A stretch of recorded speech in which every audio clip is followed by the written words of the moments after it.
বান্দা যদি আল্লাহ পাকের সাথে কথা বলতে চায়, বান্দা যদি আল্লাহ পাকের কথা শুনতে চায়, বান্দা যেন কোরআন শরীফ তিলাওয়াত করে। যদি শুনতে চায় তেলাওয়াত যেন মহব্বতে শুনতে থাকে। সেই আসমানি 104 খানা কিতাবের শ্রেষ্ঠতম কিতাব আল্লাহ রাব্বুল আলামিন নবিকুল শিরোমণি, যিনি দু জাহানের বাদশা, জানো ঈমান নূরুন আলা নূর, সেই নবীজির উম্মত হওয়ার কারণে এই কোরআন শরীফ আমরা পেয়েছি। যে কোরআন শরীফ পাহাড়ে নাজিল করতে চেয়েছিলেন, পাহাড় বরদাস্ত করতে পারে না। সে কালামুল্লাহ শরীফের তেলাওয়াত আমরা করতে পারি। এর চেয়ে সৌভাগ্য আর কি? এই ব্যবস্থা আপনারা যারা করেছেন, আমার পক্ষ থেকে, আমার বিভাগের পক্ষ থেকে, আমার মুফতির পক্ষ থেকে, ইন্তেজামিয়া কমিটির পক্ষ থেকে আপনাদেরকে অভিবাদন জানাচ্ছি। আল্লাহ পাক আপনাদের মর্যাদা হাত বুলন্দ করুক। সবাই বলি আমিন। আউযু বিল্লাহি মিনাশ শাইতানির রাজীম। বিসমিল্লাহির রাহমানির রাহিম।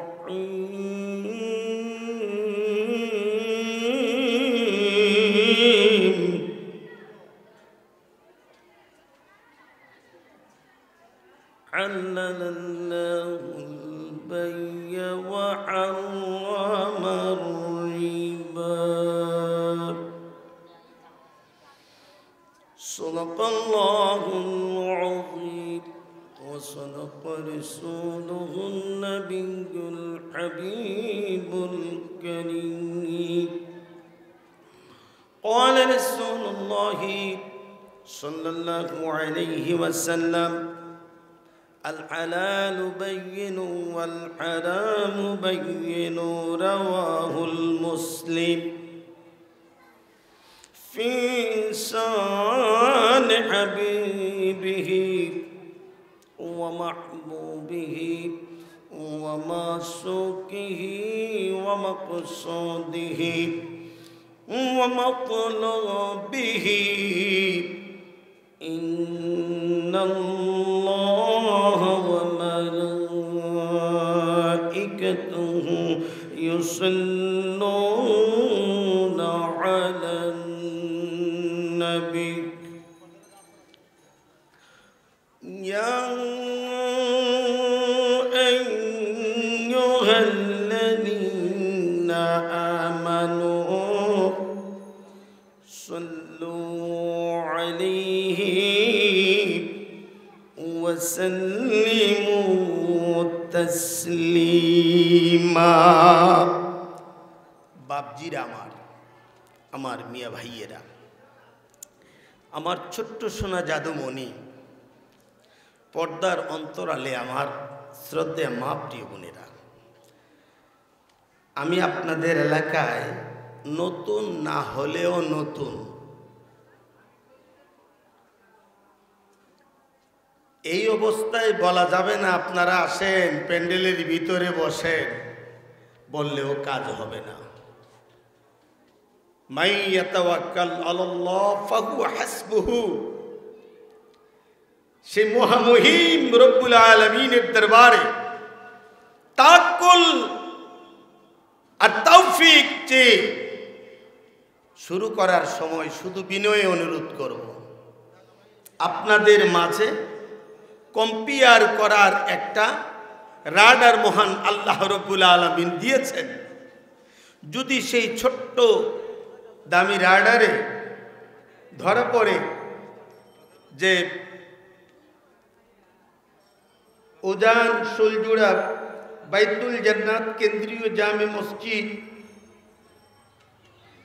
সংলগ্ন মাঠে আজিমুশান দ্বিতীয় বার্ষিক তাফসীরুল কোরআন সুন্নি মহাসম্মেলন হচ্ছে। যদি ভালো লাগে অনুরোধ থাকবে একটু আসার, আর যদি ভালো না লাগে যতই বলি কাজে হবে না। তবে সেটাও সত্য, ইজা মারারতুম বিরিয়াদিল জান্নাহ ফারতাউ। এই মজলিসটাকে সাধারণ মজলিস ভাবা যাবে না। এই মজলিসের দাম এত বেশি, আমার নূর নবীজির শান মুবারকে জড়িয়ে যাওয়ার কারণে পৃথিবী একদিকে যদি এক পাল্লায় তুলে দেওয়া হয়, ওয়াল্লাহি আজকের এই নবী পাকের প্রেমের মাহফিলকে যদি আরেক পাল্লায় তুলে দেওয়া হয়, খোদা কি কসম, নবীর প্রেমের মাহফিলের ওজন হয়ে যাবে অনেক গুণ বেশি। একবার বলি সুবহানাল্লাহ। আমরা মদিনাওয়ালা, কামলিওয়ালা, নূরে মুজাসসাম, জানো ঈমান যিনিকে না পাইলে সব বিফলে যাবে, যিনিকে পাইলে সব সফল হয়ে যাবে, সব ঠিক হয়ে যাবে, ওই সেই নবীকে শৈল জুড়ায় যদিও বসেছি, মনে করতে হবে আমরা মদিনার রোজা মুবারকে দয়াল নবীজির কদম মুবারকের পাশে। এইরকম ভেবে আল্লাহর ওয়াস্তে আওয়াজটুকুন বুলন্দ করে সমসুরে আমরা কয়েক মর্তবা দরুদ ও সালাম, আল্লাহুম্মা সাল্লি আলা সাইয়্যিদিনা আল্লাহুম্মা সাল্লি আলা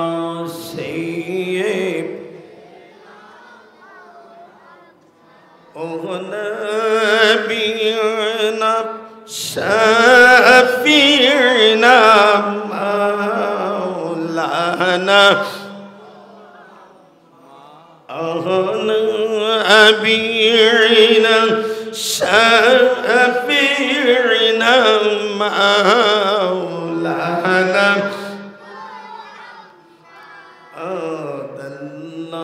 اللهم صل على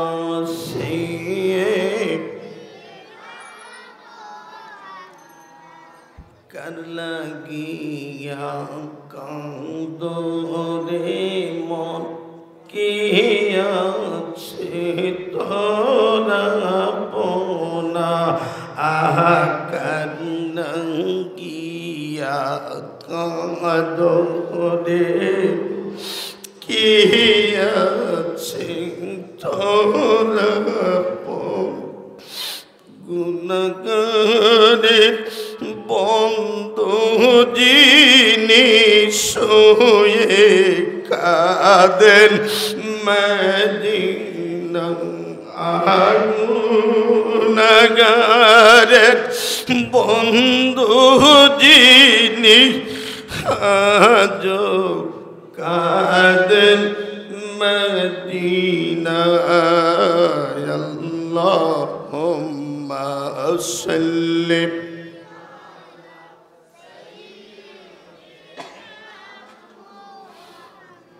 نبينا شفيعنا مولانا نبينا شفيعنا مولانا اللهم صل على سيد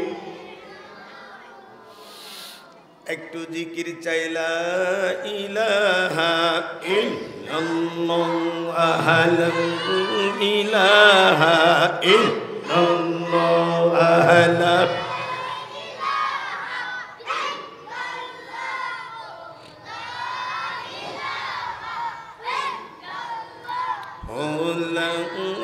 ilaha la ilaha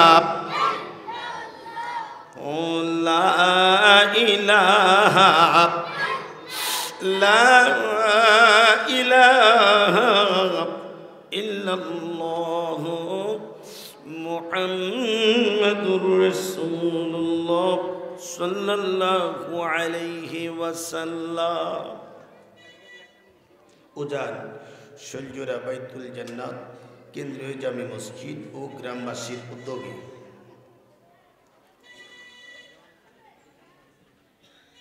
দ্বিতীয় বার্ষিক তাফসিরুল কোরআন সুন্নি মহাসম্মেলন আজকের আজিমুশ শান তাফসিরুল কোরআন সুন্নি মহাসম্মেলনে সম্মানিত সভাপতি মহোদয় আশিকে রাসূল জনাব আলহাজ গুলাম রব্বানী ধানুমিয়া সাহেব, সভাপতি অত্র মসজিদ কমিটি দামাত বরকাতুহু। আজকের আজিমুশ শান তাফসিরুল কোরআন সুন্নি মহাসম্মেলনের সম্মানিত সহসভাপতি জনাব আলহাজ মোহাম্মদ সবুজ মিয়া সাহেব, জনাব মোহাম্মদ মন্নর আলী সাহেব, জনাব মোহাম্মদ তৌহিদ মিয়া সাহেব, বারাকাল্লাহু ফি হায়াত। আজকের আজিমুশ শান দ্বিতীয় বার্ষিক তাফসিরুল কোরআন সুন্নি মহাসম্মেলনের যিনি প্রধান অতিথি, আন্তর্জাতিক খ্যাতিসম্পন্ন মুফাসসির কোরআন হযরত মাওলানা মুফতি জহিরুল ইসলাম ফরিদি সাহেব, ঢাকা। মসজিদের ভিতরে লাইটগুলো জ্বালাই দেও, আলো থাকবো, বড় লাইটটা জ্বালাও। আজকে সুন্নি মহাসম্মেলনের বিশেষ অতিথি, তরুণদের আইডল মুফাসসির কোরআন হযরত মাওলানা মুফতি আমিনুল ইসলাম ওয়ালি সাহেব, টঙ্গী গাজীপুর। প্রধান বক্তা যিনি ইমামতে আমরা পবিত্র এশার নামাজ আদায় করেছি, সামনে প্রশংসা জায়েজ নাই, মাশাআল্লাহ। ওনার তেলাওয়াত সব কিছুই এক্সেপশনাল। হযরত মাওলানা মুফতি খন্দকার তৌফিকুল ইসলাম শোয়েবী সাহেব, আপনাদের খতিব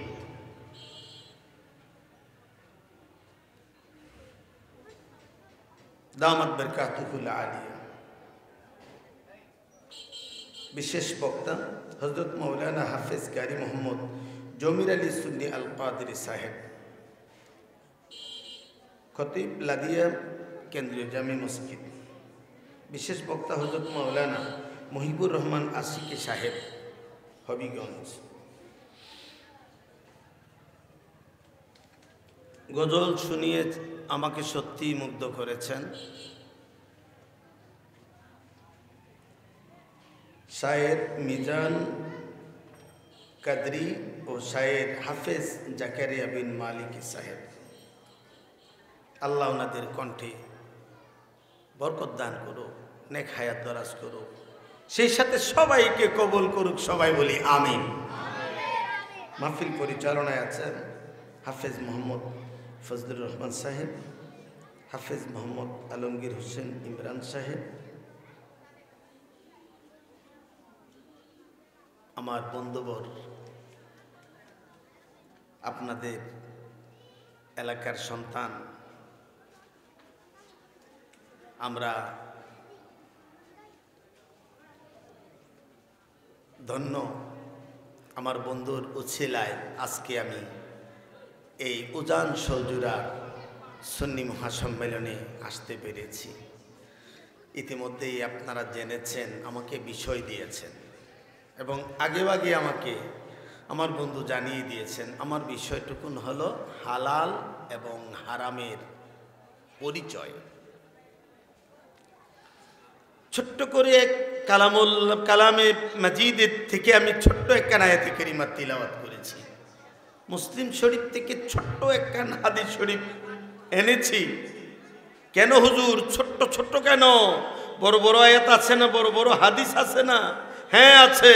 আমি যে ছোট মানুষ, আমার আমল যে কম, আমার যে তাকওয়া নাই, আমার যে ইখলাস নাই, আমার যে ইলম কম, এই জন্য ছোট্ট আয়াত আর ছোট্ট হাদিসকে সামনে রেখে বিষয়ের উপরে দুটো কথা বলার তৌফিক দিয়েছি। ওমা তৌফিক ইল্লা বিল্লাহ। আল্লাহ পাক যদি দয়া করেন, মদিনার ফাউর হাউস থেকে যদি হয়, মামদু মুর্শিদের নেগা হয়, আমার আব্বা আম্মার নেক নজর আপনাদের মতো সুদীজন জ্ঞানীজনদের যদি একটু দোয়া পাই, সামনের পথ ধরে গোলাম একটু এগোতে চাই। বিসমিল্লাহির রহমানির রহিম। হালালাল্লাহুল বাই'a ওয়া হারামার রিবা। সাদাকাল্লাহুল আযীম। আল্লাহ রাব্বুল আলামিন সুন্দর করে বলে দিয়েছেন, ব্যবসা তোমাদের জন্য হালাল করা হয়েছে, হারাম করা হয়েছে সুদকে। এখন ব্যবসা কি, কোনটাকে ব্যবসা বলা হয়, সুদ কি, কিভাবে সেটা সুদ হয়, এই কথাগুলি কোরআন শরীফ, হাদিস শরীফ, ইজমাউল উম্মাহ, কিয়াস মুয়াফিক গুছিয়ে বলার জন্যেই আমাকে অনুরোধ করেছেন।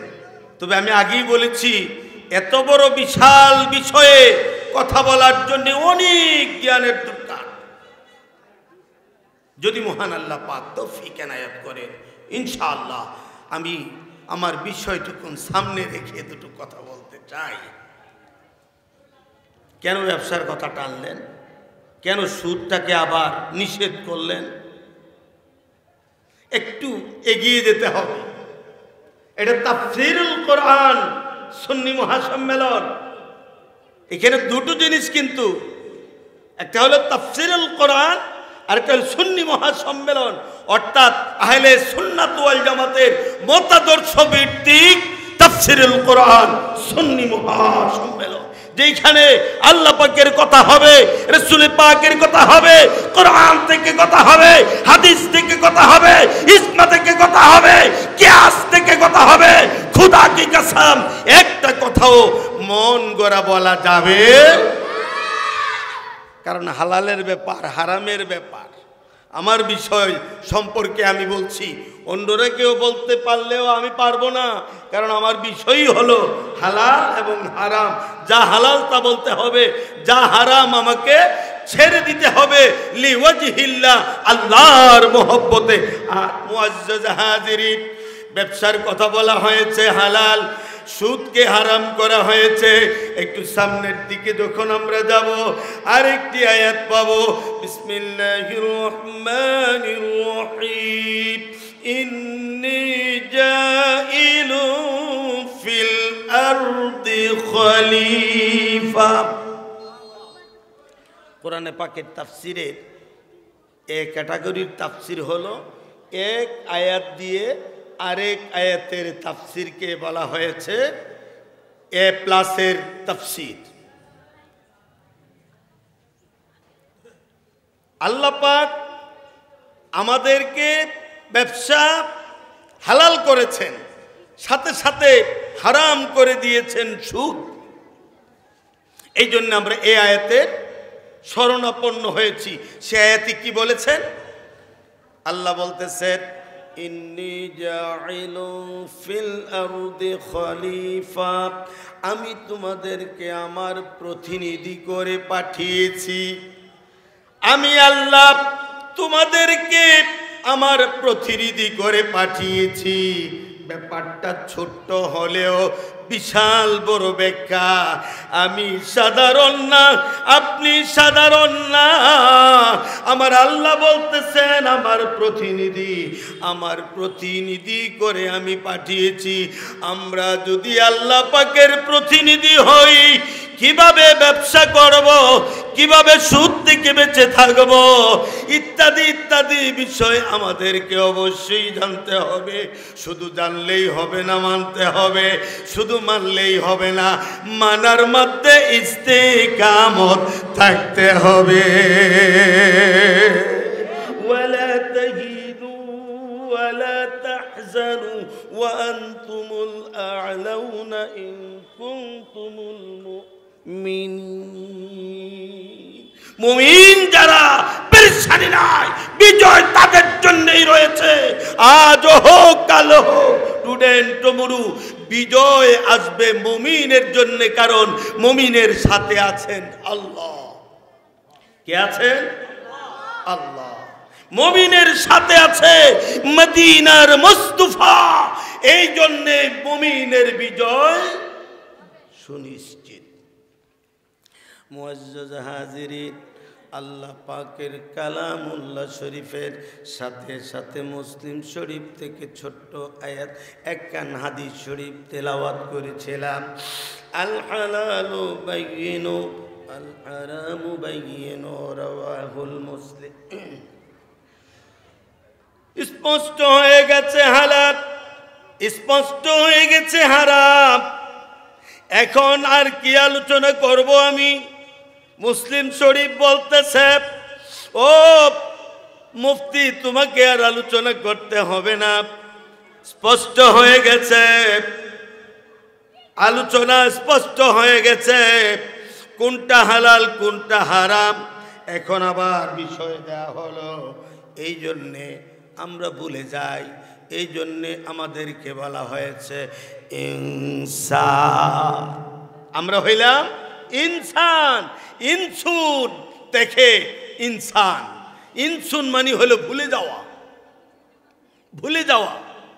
এই ভুলে যাই বিদায়ী আমাদের সামনে বারবার বিজ্ঞজনরা, জ্ঞানীজনরা, এইরকম মুরব্বী সাহেবানরা, নবী সৈনিকেরা, আল্লাহর প্রিয় বান্দারা এইরকম নেক বেহেশতের মাহফিলের আয়োজন করে এই মাহফিলগুলিতে ওই পুরান দিনের কথাটা আবার একটু স্মরণ করিয়ে দেয়া হয়। মুআজ্জাজ হাজিরিন, আমি যদি আর একটু সামনে যাই স্পষ্ট হয়ে যাবে বিষয়টা, স্পষ্ট বোঝানোর জন্যে। আকাম আরকান 13 ফরজ। নামাজের ভিতরে কিছু ফরজ আছে, বাহিরে কিছু ফরজ আছে। সব মিলিয়ে যখন ঠিকঠাক হবে তখন নামাজ হবে। আল্লাহ পাক সুন্দর করে বলে দিয়েছেন, ইন্নাস সালাতা তানহা আনিল ফাহশাই ওয়াল মুনকার। নিশ্চয়ই নামাজ অন্যায়, অত্যাচার, অবিচার, জুলুম, নির্যাতন থেকে বাঁচিয়ে দেয়।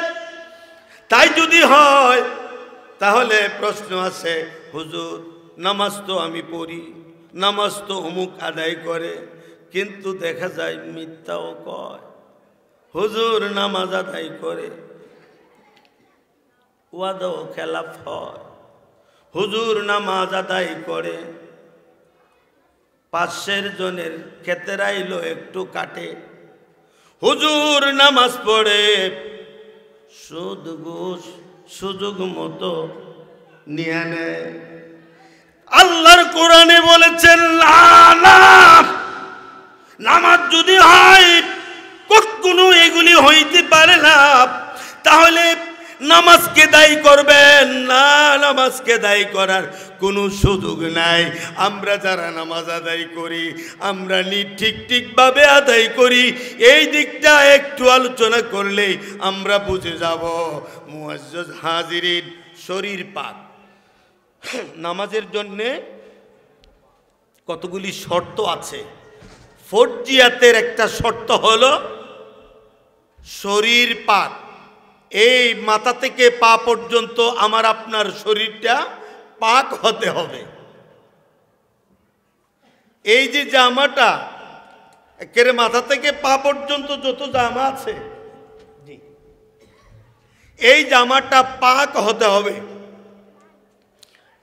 আমি কি আপনাদেরকে কথাগুলি বুঝিয়ে বলতে পারতেছি?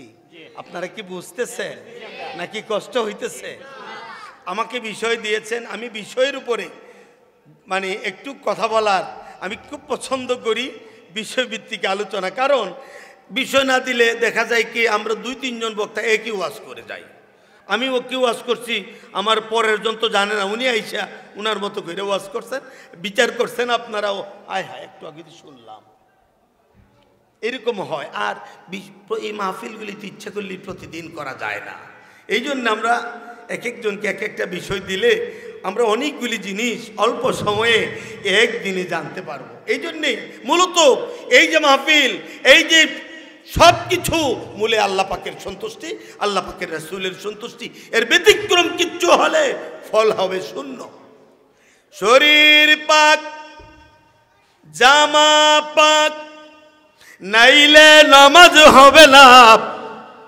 আপনাদের ইমাম সাহেবও একজন মুফতি, আমি না ছোট্ট মুফতি, আরো যারা দাওয়াত করেছেন বড় বড় মুফতি, সবার কাছেই জানতে পারবেন শরীর যদি পাক না হয় নামাজ হবে না, জামা যদি পাক না হয় নামাজ হবে না।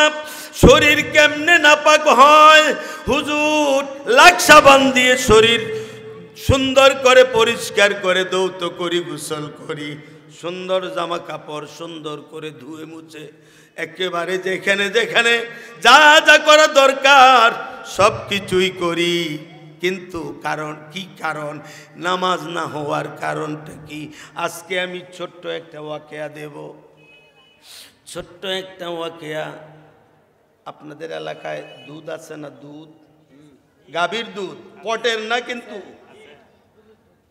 এখানে তো কোম্পানি কাছে, পটের না গাভীর দুধ। অনেক আছে না, বেশি দুধ হলে একটু বিক্রি করতে হয়। এত দুধ খাবে কেমনি?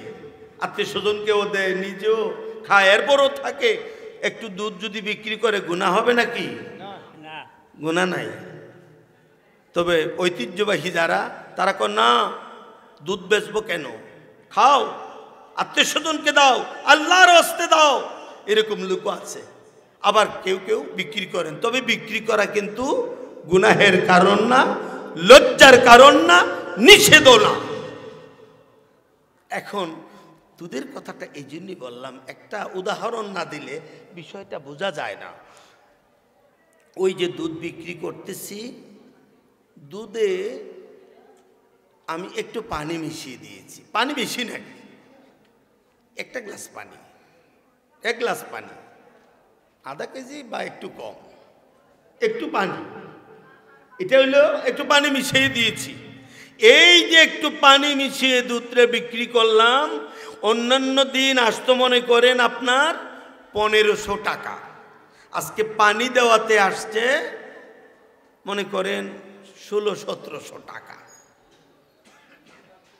আগের চেয়ে 100-200 টাকা বেড়ে আসলো। তো এই যে 100-200 টাকা বেড়ে আসলো, আমি মনে করেছি একটু পানি তো। হ্যাঁ, মশালাটা শুনেন, এই যে একটু পানি আপনি দিলেন, এই পানির যে সামান্য 100 বা 200 টাকা, এই 100 বা 200 টাকা ঢুকার কারণে আপনার 1500 টাকা হারামের কৌটায় চলে গেল। সুবহানাল্লাহ বলবো না? একটু জোরে বলেন সুবহানাল্লাহ। মশালাটা একটু বুঝতে হবে। আমি এই 1600 টাকা এর কিছু খেয়েছি, এর দ্বারা যে ব্লাড হবে, গোশত হবে, যা হবে সবই হারাম। এখন মশালাটা বুঝতে হবে, বেশি কিচ্ছু না, একটু চালাকি করে একজনকে একটু ঠগিয়ে